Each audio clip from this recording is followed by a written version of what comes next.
जब सूरज और गर्वित को आशना कहीं दिखाई नहीं दी तो सूरज के साथ साथ गर्वित का दिल भी मचलने लगा था। गर्वित की बेचैनी बढ़ती जा रही थी और वो पागलों की तरह आशना को इधर उधर ढूंढ रहा था। सूरज के पास गर्वित के पीछे चलने के अलावा और कोई रास्ता नहीं बचा था।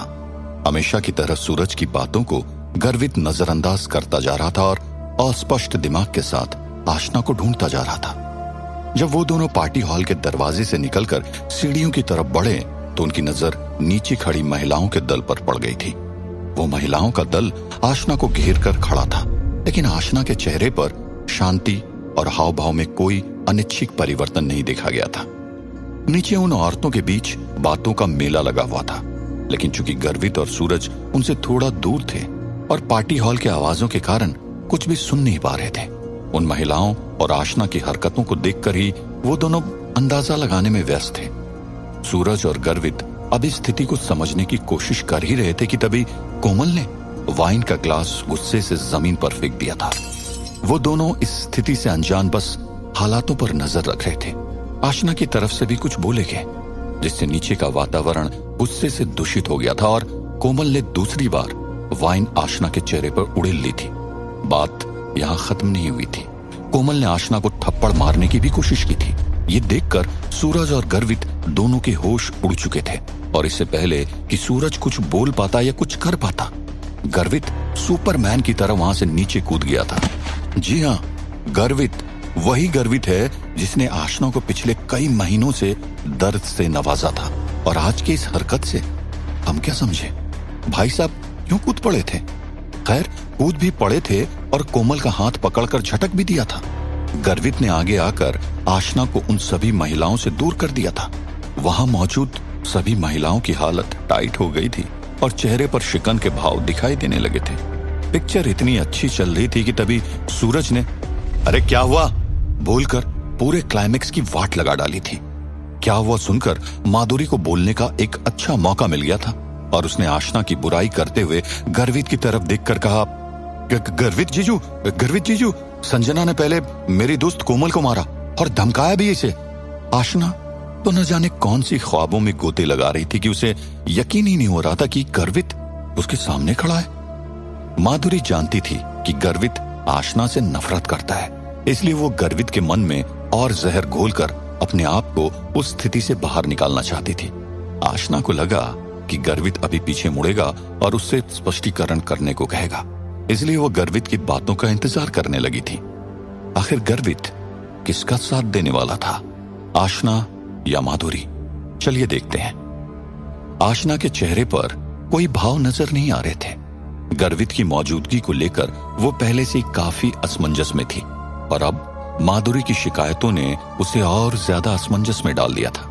लेकिन जब गर्वित के चेहरे पर भी उसने कोई भाव नहीं देखे तो उसे समझ नहीं आ रहा था कि क्या गर्वित माधुरी की बातों में गया है। यही सब सोचते हुए आशना को लगा कि शायद उसी ने कोमल के साथ लड़ाई शुरू करने की पहल की होगी। चूंकि माधुरी गर्वित के रवैये से वाकिफ थी, इसलिए जब उसने सूरज के मुंह से क्या हुआ सुना था तो उसने घटनाओं की उल्टी करते हुए अपने आप को बचाने और आशना को फंसाने की साजिश रच डाली थी। वो गर्वित की प्रतिक्रिया का इंतजार कर रही थी। माधुरी की शिकायतों का कोटा जब खत्म हो गया तो उसने अपनी आंखों को गर्वित के ऊपर टिका दिया था और बिना अपनी पलक झपकाए गर्वित को घूरती जा रही थी। ऐसा लग रहा था मानो जैसे किसी का केस चल रहा हो और गर्वित जज बना हो। लेकिन जब गर्वित के हाव भाव में कोई बदलाव नहीं देखा गया तो माधुरी ने अपने आप को अंदर से ठगा हुआ महसूस किया। उसके बाद भी माधुरी ने अंदर ही अंदर अपने मन में सोचा, जितना मुझे पता है गर्वित संजना से नफरत करता है, इसलिए मैं जितनी बुराई करूंगी गर्वित के दिल में संजना के लिए गुस्सा भरेगा और वो उसके बाद उसकी तरफदारी नहीं करेगा। ये सोचते हुए माधुरी ने कोमल को बेचारी दिखाने की कोशिश करते हुए कहा, गर्वित जीजू, कोमल तो संजना के साथ बिल्कुल भी बहस या लड़ाई नहीं करना चाहती थी, लेकिन संजना चलती हुई आई और कोमल से टकरा गई और टकराने के बाद माफी भी मांगना उचित नहीं समझा। जब कोमल ने संजना से माफी मांगने को कहा तो संजना गुस्से से पागल हो गई और न जाने हम सबको कितने ही अपशब्द बोले, इसलिए कोमल ने। माधुरी लगातार 2 मिनट तक बोलती रही और कोमल को निर्दोष साबित करने में लगी रही।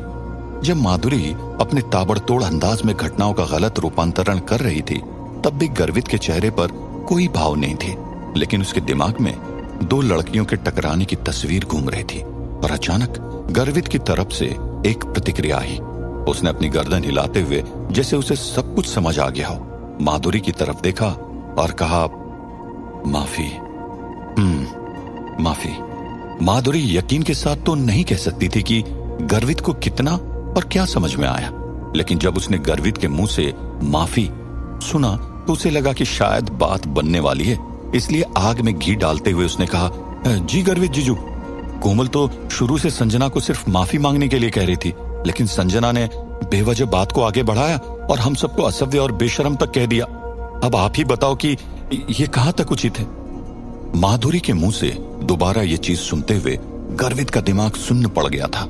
उसने अपनी गदराई आंखों से घूरते हुए कोमल को ऊपर से नीचे तक निहारा और उसके बाद एक धीमी और कठोर आवाज में उसे देखते हुए कहा, तुम चाहती हो कि संजना तुमसे माफी मांगे? थरकते हुए कहा, भाई ठीक है, लड़कियों के आपस का मामला है और इतना गंभीर नहीं है कि हम सबको बीच में कूदना पड़े।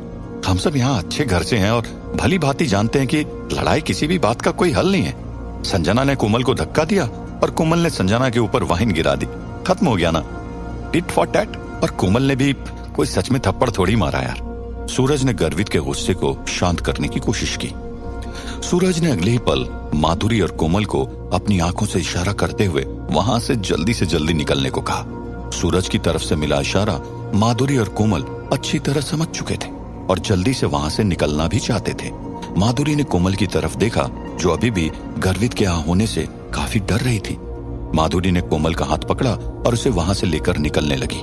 तभी अचानक गर्वित ने पास ही पड़ी टेबल पर अपने पैर से एक जोरदार वार किया और टेबल उछलते हुए, गुलाटी खाते हुए एक बिगड़ती हुई आवाज के साथ गिर गई। गर्वित के शरीर की तेज गर्मी देख वहां मौजूद सभी के हाथ पैर फूल गए थे। माधुरी के गले से तो थूक भी नहीं निकला जा रहा था। सभी खामोश थे। गर्वित के प्रहार से लकड़ी की टेबल अब दो भागों में बंट चुकी थी। सभी के कदम अटक गए थे। किसी को भी नहीं पता था कि गर्वित का अगला वार क्या होगा।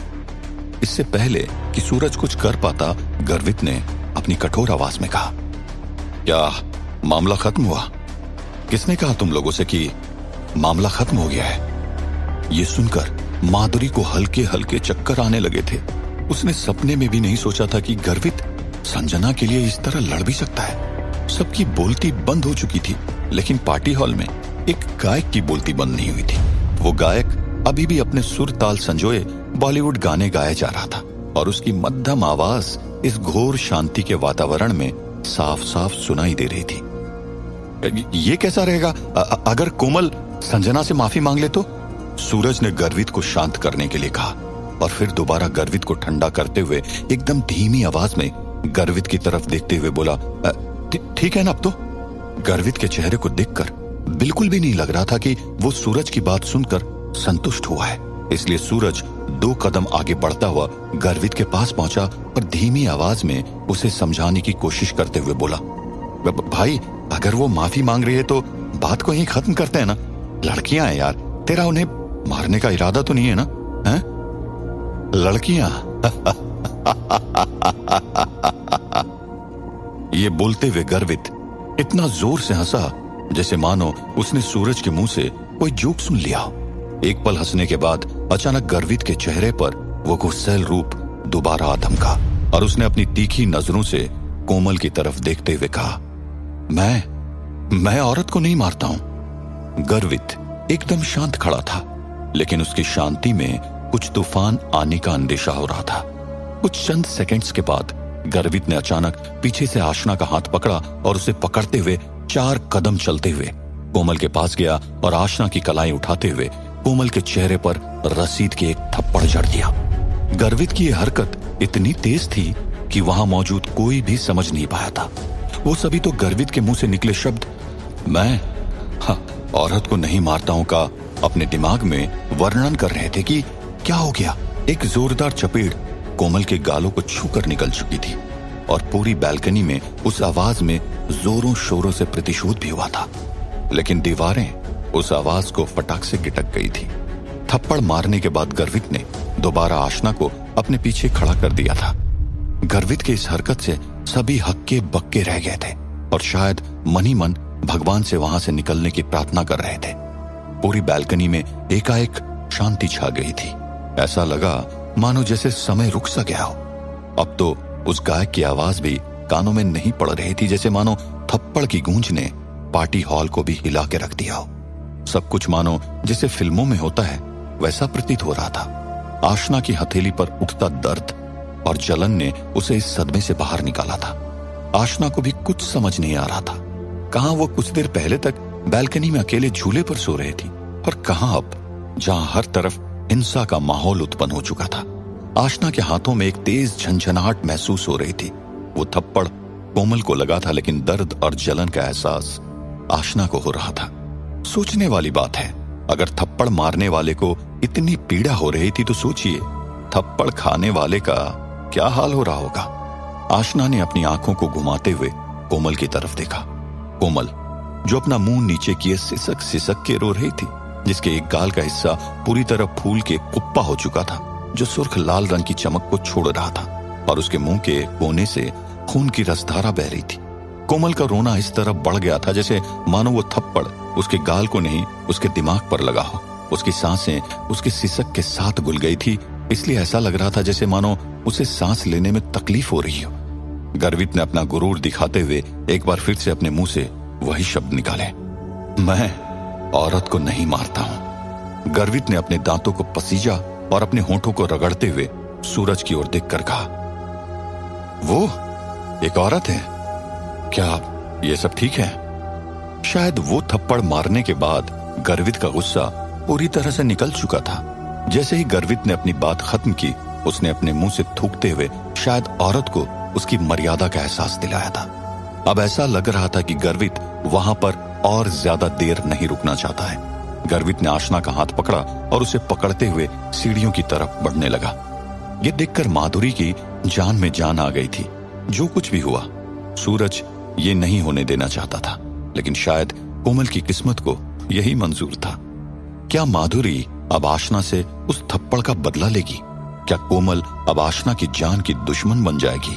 क्या ये थप्पड़ गर्वित के व्यक्तित्व पर भारी पड़ेगा? क्या इस थप्पड़ की गूंज पूरे जोधपुर में फैल जाएगी? क्या आशना के प्रति गर्वित के अधिकार को बढ़ता देख उनके संबंधों में स्थिरता आएगी? क्या कुछ करेगी ये थप्पड़ की गूंज? जानने के लिए सुनते रहिए ये प्यार रात ईर्ष्या की जलन में मिटाने के लिए माधुरी ने अपने कई पैतरे गर्वित पे छोड़ दिए थे। एक तरफ माधुरी झूठा नाटक के रूपांतरण के जरिए गर्वित के दिमाग में आशना के प्रति जहर घोलने का काम कर रही थी, तो वहीं आशना चुपचाप सदमे में खड़ी होकर तमाशा देख रही थी। माधुरी की मनगढ़ंत कहानी सुनने के बाद गर्वित के चेहरे पर ना तो कोई गुस्सा था और ना ही कोई शिकन, और ये देखकर माधुरी तिलमिला रही थी। माधुरी का ये कहना कि हम तो सिर्फ ये चाहते थे कि संजना माफी मांगे, गर्वित के दिल में एक अलग टीस की तरह चुभ रहा था। वहीं आशना ने अपने आप को अंदर ही अंदर कसूरवार मान लिया था। क्या माधुरी को हार मान लेनी चाहिए थी? क्या माधुरी को पीछे हट जाना चाहिए था? खैर, माधुरी कहां सुनने वालों में से थी। माधुरी ने मिर्च मसाला घोलते हुए कहानी को दोबारा गर्वित के सामने दोहराना शुरू कर दिया था। माधुरी को यकीन था कि गर्वित आशना से नफरत करता है और वो किसी भी सूरत में आशना का साथ नहीं देगा। इसलिए पोपट की तरह अपनी जबान से बोलना जारी रखा, लेकिन सभी की सोच से कोसों दूर पासा पूरी तरह उलट चुका था। गर्वित गुस्से में चूर कोमल, जिसने आशना पर वाइन उड़ेल दी थी और थप्पड़ मारने की कोशिश की थी, उसकी तरफ बढ़ा। सभी की धड़कनें थम सी गई थी और इससे पहले कि कुछ अनहोनी होती, सूरज ने माहौल को ठंडा करने की पहल की और माधुरी और कोमल को इशारा करते हुए वहां से निकलने को कहा। लेकिन क्या ऐसा हो सकता था? क्या गर्वित के प्रचंड गुस्से से आज तक कोई बच पाया है? गर्वित का गुस्सा 7वें आसमान में पहुंच गया था और सभी के होश उड़ गए जब उसने कहा, क्या मामला खत्म हुआ? किसने कहा तुम लोगों से कि मामला खत्म हो गया है? बस यहां से माधुरी और कोमल का बुरा दौर शुरू हुआ। सूरज ने दोबारा हालात को सुधारने की काफी कोशिश की, लेकिन शायद अब सारी कोशिशें नाकाम ही साबित होने वाली थी। सूरज ने यह तक कह दिया था कि कोमल संजना से माफी मांग लेगी, लेकिन इस शब्द माफीनामे ने गर्वित को आग बबूला कर दिया था। गर्वित का यह कहना कि मैं औरतों को नहीं मारता हूं, पूरी तरह से इस घटना में एक ट्विस्ट था। गर्वित ने एकाएक आशना का हाथ पकड़ा और उसे पकड़कर 4 कदम चलते हुए कोमल के पास गया और आशना की कलाई उठाते हुए कोमल के चेहरे पर रसीद के एक थप्पड़ जड़ दिया। एक सनन की आवाज ने शायद कोमल को बहरा बना दिया था, लेकिन गर्वित का यह कहना कि मैं औरत को नहीं मारता हूं, उसने सच साबित कर दिया था। माधुरी और उसके सभी साथी हंसी का पात्र तो बन ही गए थे और साथ ही साथ एक मुफ्त का थप्पड़ भी प्राप्त कर चुके थे। अब देखना यह था कि इस थप्पड़ की गूंज कितनी दूर तक जाने वाली थी। गर्वित ने आशना का हाथ पकड़ा और उसे पकड़ते हुए सीढ़ियों की तरफ बढ़ने लगा। सीढ़ियों की तरफ बढ़ते हुए जब आशना ने कोमल को क्रॉस किया तो आशना ने देखा कि कोमल अब थोड़ी संभल चुकी थी और गर्वित की हरकत को शायद समझ भी चुकी थी, लेकिन अभी भी उसकी आंखों से आंसू किसी टूटे हुए मोती के हार की तरह बह रहे थे। ये देखकर आशना के मन में कुछ गलत होने का एहसास जागा और कोमल पर उसे दया आने लगी थी, क्योंकि कोमल की स्थिति काफी दयनीय लग रही थी। लेकिन वक्त का तकाजा इस बात को भी हमेशा के लिए भूतकाल में कैद कर लेगा और फिर ये सिर्फ यादें रह जाएंगी। सोचने वाली बात यह थी कि माधुरी के चक्कर में फ्री फंड में बेचारी कोमल फंस गई थी। खैर, उसने हरकतें भी थप्पड़ खाने वाली ही की थी। कोमल को क्रॉस करते हुए जब आशना ने माधुरी को क्रॉस किया तो आशना ने उसकी आंखों में घृणा, द्वेष, जलन और बदले की भावना देखी, जो स्वाभाविक थी। इससे पहले कि आशना इस पूरे घटनाक्रम से बाहर आती कि माधुरी की ज्वालामुखी आंखों ने उसके शरीर में एक तेज सिहरन का एहसास कराया था, जिससे आशना के कदम थोड़े धीमे पड़ गए थे। माधुरी और उसके दोस्तों ने आशना को शर्मिंदा किया था, उसकी बेइज्जती की थी और तो और कोमल को निर्दोष साबित करने के लिए गर्वित के सामने झूठी मनगढ़ंत कहानियां भी बनाई थी, जिससे गर्वित का ध्यान भ्रमित हो और सारा दोष आशना पर आ जाए। परंतु इन सभी बातों से परे हटते हुए गर्वित ने आशना का बदला ले लिया था। लेकिन क्या माधुरी अब आशना पर वार करने से पहले 1000 बार नहीं सोचेगी? इसे वक्त पर छोड़ देते हैं और चलते हैं 8 साल पहले की सैर करने। माधुरी के मुंह से निकली माफी मांगने वाली बात अचानक आशना के दिमाग में घर कर गई और उसे 8 साल पहले हुए वाक्य की याद दिला गई, जब उस रात वो प्रिया के कहने पर डिनर पर गई थी और माफी मांगने वाली बात पर ही गर्वित और माधुरी के भाई शरद के बीच जोरदार लड़ाई हुई थी। 8 साल पहले भी गर्वित ने आशना की रक्षा की थी और आज भी गर्वित ने आशना का ही साथ दिया था। क्या कहेंगे हम इसे? क्या गर्वित आशना को सच में भूल गया था? ये वाक्य सोचते हुए आशना को उस रात के पल पल का दृश्य अपने सामने होता नजर आया और उसे महसूस करते हुए आशना का दिल जोरों से धक धक धक धक करने लगा था। आशना के रोंगटे खड़े हो गए थे। आशना के चेहरे पर एक भीनी मुस्कान, पल में लिफ्ट अपने समय अनुसार आई और गर्वित और आशना उसमें समा गए। लिफ्ट के अंदर गर्वित का चेहरा और भी ज्यादा भयावह था। चूंकि गर्वित कोमल को थप्पड़ लगा चुका था, बदला भी पूरा हो चुका था, इसलिए आशना को समझ नहीं आ रहा था कि वो अब गुस्से में क्यों है। गर्वित ने जोरों से लिफ्ट का क्लोज बटन दबाया।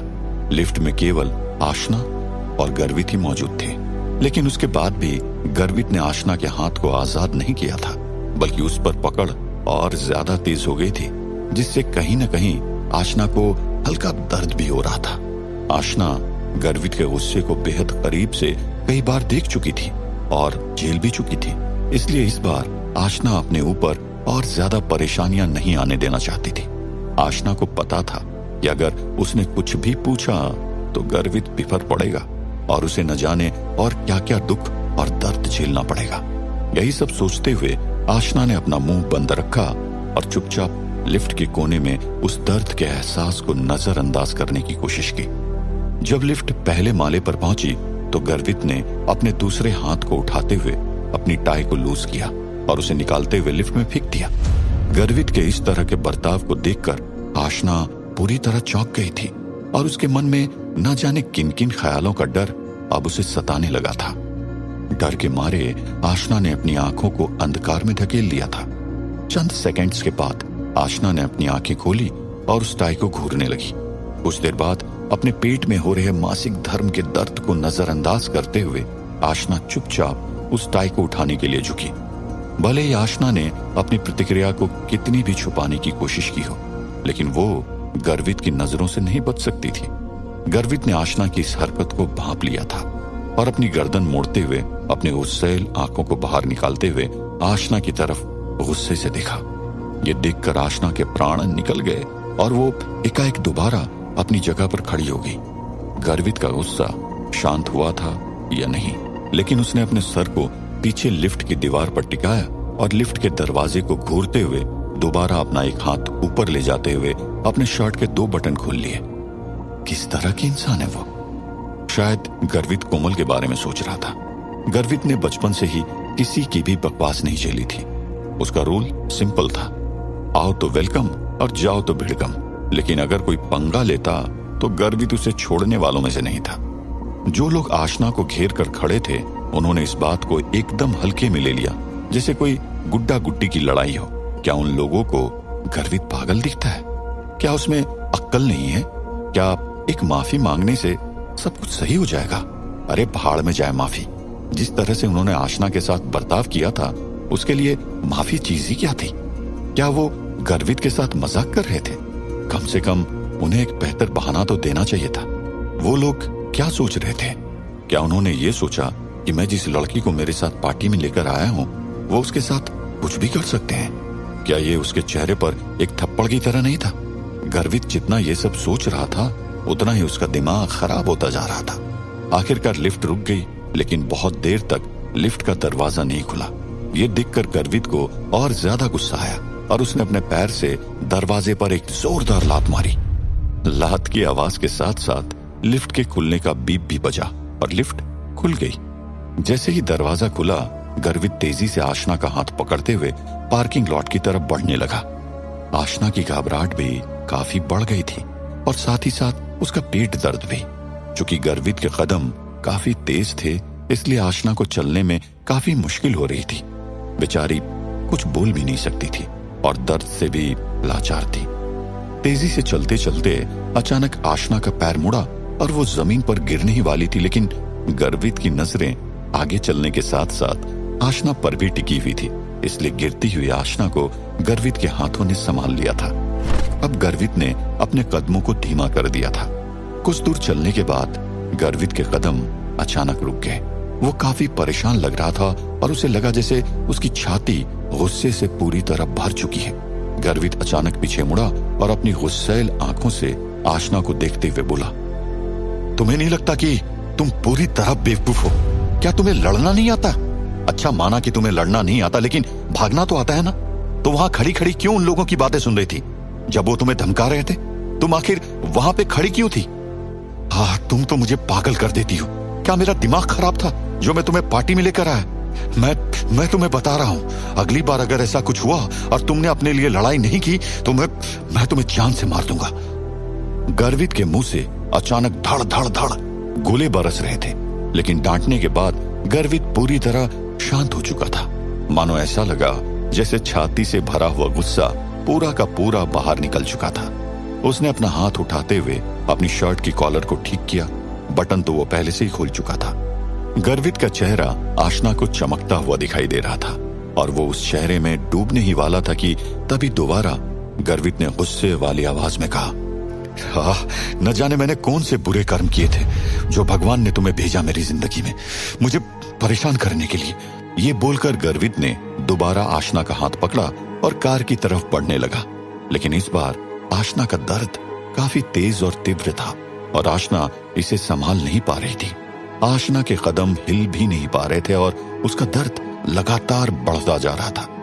गर्वित ने आशना को आगे की तरफ खींचा और तभी उसने पीछे से एक भद्दी सी आवाज सुनी। वो आवाज उबकाऊ की थी जो आशना के मुंह से निकली थी और उस आवाज के बाद आशना के पेट का सब कुछ बाहर आ चुका था। गर्वित के कदम अचानक रुक गए और उसने पीछे मुड़ के आशना को देखा। चूंकि पार्किंग लॉट में लाइट काफी कम थी, इसलिए वो आशना की शक्ल ठीक से नहीं देख पा रहा था। लेकिन उसे पता चल रहा था कि आशना का चेहरा फीका पड़ गया है और पसीने की बूंदों से लिपट चुका है। आशना जमीन पर बैठ चुकी थी। ये देखकर गर्वित अचंभित हो उठा और जल्दी से आशना को नीचे झुकते हुए उठाया। जिस तरह से गर्वित ने आशना को देखा, उसकी आंखों में आशना के लिए सच्ची परवाह दिखाई दी थी। लेकिन गर्वित ने आशना के लिए अपनी सच्ची भावनाओं पर ध्यान नहीं दिया। गर्वित ने पूछा, क्या हुआ? आशना ने अपना हाथ हिलाते हुए गर्वित को सब ठीक होने का इशारा किया और बोली, मैं ठीक हूं। लेकिन आशना काफी कमजोर दिखाई पड़ रही थी। ठीक हो? क्या तुम इसे ठीक होना बोलती हो? गर्वित ने ऊंची आवाज में कहा। अगले ही पल गर्वित की आंखें इधर उधर होने लगी जैसे वो किसी को ढूंढ रहा हो, और तभी उसने थोड़ी दूर कुछ ऐसा देखा जिससे वो विफर पड़ा। आखिर गर्वित ने ऐसा क्या देख लिया था? गर्वित की आंखें किसे ढूंढ रही थी? गर्वित क्या करने वाला था? क्या आशना की तबीयत और ज्यादा बिगड़ जाएगी? क्या गर्वित का इस तरह आशना को बचाना किसी उबलते हुए प्यार का संकेत था? आगे क्या होगा वो जानने के लिए सुनते रहिए ये प्यार नहीं आसान। थप्पड़ की गूंज तो खत्म हो गई थी, लेकिन तमाशा खत्म होने का नाम नहीं ले रहा था। बैल्कनी से निकलते वक्त आशना तो कोमल को दयावान नजरों से देख रही थी, लेकिन माधुरी दयाहीन दृष्टि से अपनी आंखों से बदले के गोले बरसा रही थी। गर्वित अंधे में काना राजा की तरह उस जगह से आशना को पकड़ते हुए निकल चुका था। पार्टी हॉल में न जाने कितनों के जाम गिराते हुए गर्वित बस अपने कदमों से आगे बढ़ता जा रहा था। शायद अब उसका मन ऊब चुका था इस पार्टी से या फिर उस घटना से, लेकिन गर्वित का गुस्सा अभी शांत नहीं हुआ था और रह रहकर उसका गुस्सा कभी लिफ्ट के दरवाजे को मारकर तो कभी लिफ्ट के बटन को तेजी से बार बार दबाकर बाहर निकल रहा था। आशना को कुछ भी समझ नहीं आ रहा था, क्योंकि वो कोमल का हिसाब थप्पड़ रसीद कर चुका था, तो आखिर वो अभी भी गुस्से में क्यों था? यही सवाल आशना के मन में भी था, लेकिन उसकी पूछने की हिम्मत बिल्कुल भी नहीं हो रही थी। गर्वित के गुस्से को उससे ज्यादा आखिर कौन जानता था? आशना की तबीयत बिगड़ती जा रही थी। उसका पेट दर्द काफी हद तक बढ़ गया था, इसलिए आशना गर्वित को गुस्सा दिलाकर अपने ऊपर और कोई दर्द नहीं लेना चाहती थी। लिफ्ट से बाहर आकर गर्वित घोड़े की तरह उसे खींचते हुए पार्किंग लॉट की तरफ बढ़ रहा था, जहां एक तरफ आशना का पेट दर्द के मारे उबाल मार रहा था, तो वहीं दूसरी तरफ गर्वित जो किसी बैल की तरह आशना को खींचता जा रहा था। थोड़ी दूर चलने के बाद अचानक गर्वित रुका और उसे ऐसा लगा जैसे गुस्से का उबाल उसके शरीर को जला डालेगा। इसलिए आशना को अपनी कठोर आवाज में डांटते हुए बोला, तुम्हें नहीं लगता कि तुम पूरी की पूरी बेवकूफ हो? क्या तुम्हें लड़ना नहीं आता? अच्छा, माना कि तुम्हें लड़ना नहीं आता, लेकिन भागना तो आता है ना? तो वहां खड़ी खड़ी क्यों उन लोगों की बातें सुन रही थी? जब वो तुम्हें धमका रहे थे, तुम आखिर वहां पे खड़ी क्यों थी? तुम मुझे पागल करके रख देती हो। क्या मेरा दिमाग खराब था जो तुम्हें मैं पार्टी में लेकर आया? मैं तुम्हें बता रहा हूं, अगली बार अगर ऐसा कुछ हुआ और तुमने अपनी लड़ाई के लिए कुछ नहीं किया तो मैं तुम्हें जान से मार दूंगा। अब इन शब्दों से क्या आभास लगाया जाए? क्या ये गर्वित का आशना की तरफ एक झुकता हुआ प्यार था या कुछ और? खैर, आने वाला वक्त ये तस्वीर भी साफ कर देगा। आशना की हालत अब और ज्यादा खराब हो गई थी। उसके पैरों से चला तक नहीं जा रहा था। एक बड़ी उपकाऊ के साथ अपने पेट का जमवाड़ा आशना ने पार्किंग लॉट में खाली कर दिया था। जब गर्वित की नजर उस पर गई तो मानो जैसे एक सच्चे साथी की तरह परवाह की भावना झलक उठी थी उसके चेहरे पर, और उस भावना में आशना पूरी तरह से कैद हो चुकी थी। आशना न जाने किन सपनों के मंडल की सैर कर रही थी, और इससे पहले कि वो उन सपनों में पूरी तरह लिप्त हो जाती, गर्वित ने पूछा, क्या हुआ? आशना ने अपना हाथ हिलाते हुए ठीक हूं का नारा लगाया। ठीक हो? क्या तुम इसे ठीक होना बोलती हो? गर्वित ने ऊंची आवाज में कहा। अगले ही पल गर्वित की आंखें इधर उधर होने लगी जैसे वो किसी को ढूंढ रहा हो, और तभी उसने थोड़ी ही दूर पर कुछ ऐसा देखा जिससे वो बिफर पड़ा। गर्वित ने ऐसा क्या देखा? हाँ, बिल्कुल ठीक पहचाना आप सभी ने। लक्ष्मण जो कार के दूसरी तरफ अपना शरीर टिकाए किसी से फोन पर हंसते हुए बातें किए जा रहा था। अब आप सबको पता तो चल ही गया होगा कि भाई साहब किसके साथ फोन पर लगे हुए होंगे। शर्मिली और कौन? लक्ष्मण की जिंदगी में अब शर्मिली ही एक सहारा बची थी और लक्ष्मण पूरी तरह से उसके आगोश में डूबा रहता था। जब गर्वित ने लक्ष्मण को इस अंदाज में देखा तो गर्वित की आंखों में गुस्से के मोती जाग चुके थे। लेकिन क्या गलती गर्वित की नहीं थी? उसने तो लक्ष्मण को अपने आने की खबर तक नहीं दी, वरना लक्ष्मण इस तरह अपने अंदाज नहीं बिखेरता। खैर, गर्वित ने जब लक्ष्मण को देखा तो उससे रहा नहीं गया और चीखते हुए पूरे पार्किंग लॉट को हिला डाला। लक्ष्मण! ये चीख लक्ष्मण के कानों में ही नहीं, उसके दिमाग तक गई और उसके होश पूरी तरह उड़ चुके थे।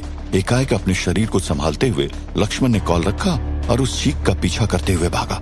जब लक्ष्मण गर्वित के पास पहुंचा तो पूरा पसीना पसीना हो चुका था, लेकिन उसका ध्यान आशना की तरफ गया और उसके मुंह से पहला शब्द भी यही निकला, वे मिस, आप ठीक तो हैं? इससे पहले कि आशना कुछ प्रतिक्रिया देती, गर्वित ने आशना की बात काटते हुए लक्ष्मण को गुस्से से देखा और कहा, अरे ध्यान कहाँ रहता है आजकल? गाड़ी चलाने के लिए रखा है, फोन पर बातें करने के लिए नहीं। पूरे दिन पता नहीं किससे लगा रहता है। लक्ष्मण भी गर्वित के गुस्से को जानता था, इसलिए चुपचाप अपना मुंह नीचे किए बस खड़ा रहा। गर्वित ने बात को रफा दफा करते हुए लक्ष्मण से कहा, कार निकालो, हमें हॉस्पिटल के लिए निकलना है। लक्ष्मण जानना चाहता था कि आखिर हॉस्पिटल क्यों, लेकिन अभी उसकी ये पूछने की हिम्मत नहीं हो रही थी। इसलिए जब उसने गर्वित के मुंह से ये सुना तो चुपचाप पीछे मुड़ते हुए कार का लॉक खोला और कार की तरफ भागा। गर्वित को इस तरह लक्ष्मण पर चिल्लाता देख आशना चौंकी, लेकिन उसका ध्यान उसके पेट के दर्द ने विभाजित कर दिया था। रह रह कर उठ रहे असीम दर्द ने आशना को कपा दिया था। गर्वित के हाथ को पकड़कर आशना ने अपने आप को संभालते हुए एकदम धीमी आवाज में कहा, मुझे हॉस्पिटल जाने की कोई जरूरत नहीं है, मुझे बस घर जाना है। हर महीने ऐसा ही होता है जब भी मेरे पीरियड्स आते हैं। चूंकि आशना अंत के वो आखिरी शब्द बोलते हुए काफी शर्मा गई थी, इसलिए वो शब्द और ज्यादा धीमे अंदाज से उसके मुंह से बाहर निकले थे। इतने धीमे अंदाज से कि गर्वित को कुछ भी समझ में नहीं आया और उसने आशना की तरफ आश्चर्य की नजरों से देखते हुए पूछा, क्या? और फिर अपने कान को आशना के होंठों के पास ले गया। चूंकि गर्वित की यह हरकत थोड़ी तेज थी, इसलिए उसके कान आशना के होंठों को। तभी अचानक गर्वित के दिमाग में वो दृश्य उत्पन्न हुआ जब आशना उन महिलाओं के बीच घिरी हुई थी और वो पार्टी हॉल में उसे ढूंढ रहा था। शायद वो तब भी बहुत दर्द में होगी, इसलिए वो उधर ही खड़ी रही और उन लोगों द्वारा किए गए घिनौने काम को चुपचाप सहन कर रही थी। शायद उसको तब भी चलने में दिक्कत हो रही होगी, लेकिन मैं तो पार्टी हॉल में ही था। मुझे कॉल कर सकती थी, मुझे बुला सकती थी या किसी से मदद भी मांग सकती थी। वो मुझे बता सकती थी कि उसे पीरियड्स आ गए हैं और वो कमरे में ही आराम करना चाहती है। उसने मुझे बोला भी कि उसे वॉशरूम जाना है, लेकिन शायद दर्द कुछ ज्यादा था, इसलिए वो अकेली बैल्कनी में चली गई होगी। ये सब सोचते हुए गर्वित को दिल में दर्द की चुभन महसूस होने लगी थी। गर्वित कुछ ज्यादा ही उदास हो गया। इतना उदास तो जब कोमल आशना को शर्मिंदा कर रही थी तब भी वो नहीं हुआ था।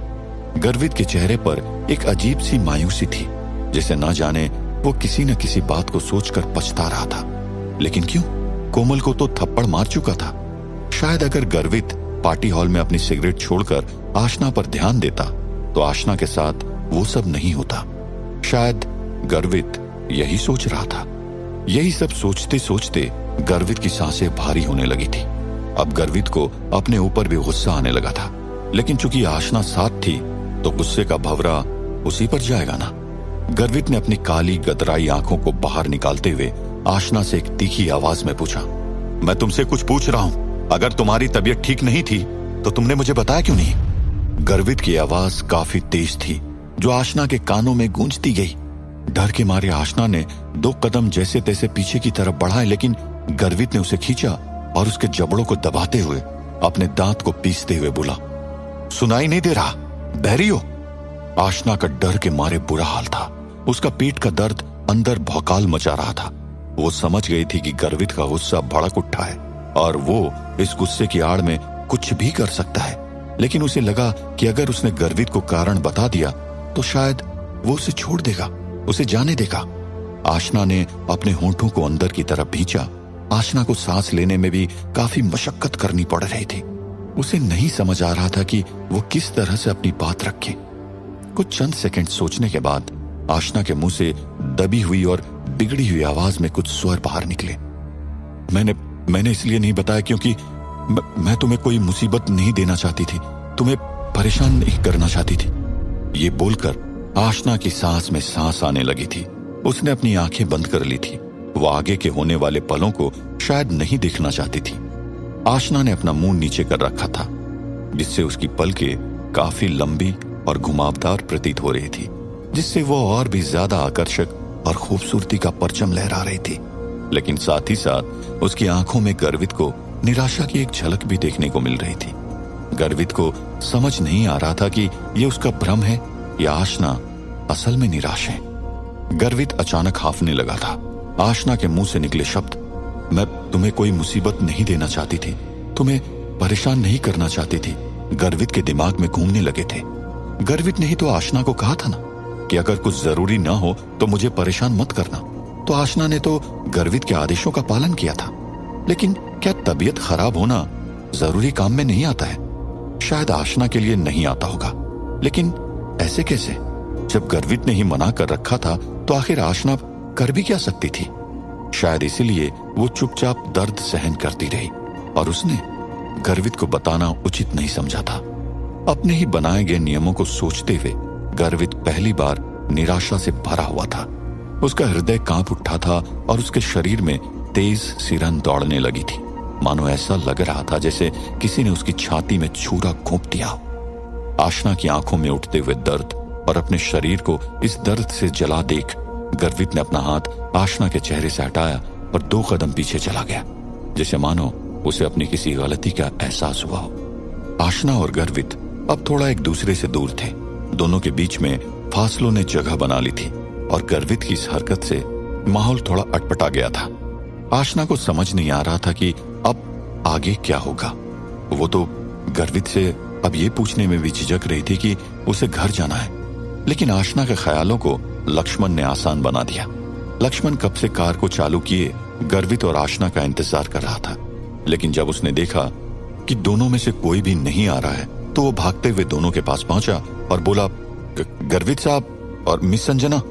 अचानक लक्ष्मण की आवाज ने गर्वित को अपनी सोच के अंधकार से बाहर निकाला और उसने अपनी जज्बाती आंखों से आशना की तरफ देखा। बिना कुछ बोले वो आशना की तरफ बढ़ा और उसे अपनी बाहों में उठा लिया। नहीं आसान